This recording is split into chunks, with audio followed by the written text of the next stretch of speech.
Today is like any other day. The sun rose, people went to work, and construction workers went out there to construct our homes, our offices, our bridges, our stadiums, and much more. But unfortunately, by the end of the day, at least 3 of them will not be back home alive. Last year, over 900 people died in construction site accidents in US alone. And this does not even include 40% of the unaccounted daily laborers. This made me ask the question, why is the rate of fatal injuries so high in construction? And how can we better alert the construction workers? Construction site, no doubt, is a risky workplace. After all, there is constant movement of cranes and heavy vehicles on the ground, and there's simultaneous construction going on multiple levels and floors. Hence, it's possible that a construction worker might end up at the wrong place at the wrong time. But in addition to this, studies have shown that the noise levels at a construction site can go up to 120 decibels. In comparison, a human shout or a loud alarm is 80 to 90 decibels. Now, it's because of these 2 reasons our usual mode of communication, our hearing and vision, are not a reliable source of communication anymore.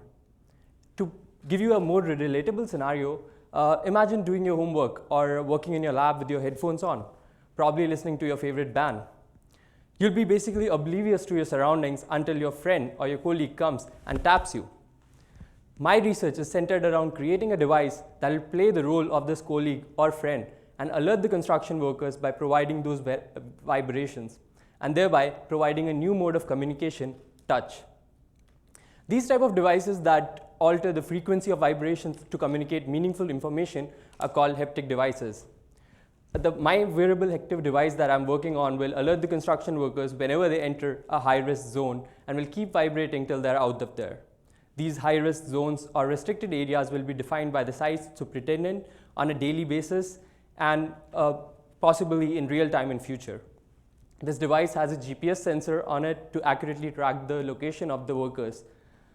The purpose of my research was not just this. It's also to understand and see how to determine the optimal location for this device from 5 different possible options, like the safety vest, your hard hat, or wristband, among others.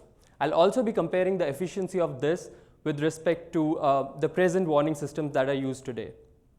In the end, I would like to conclude by saying that my research is an attempt to test a new mode of communication in construction scenario, and also an effort to ensure that every single person that goes out to work in the morning gets back home safely.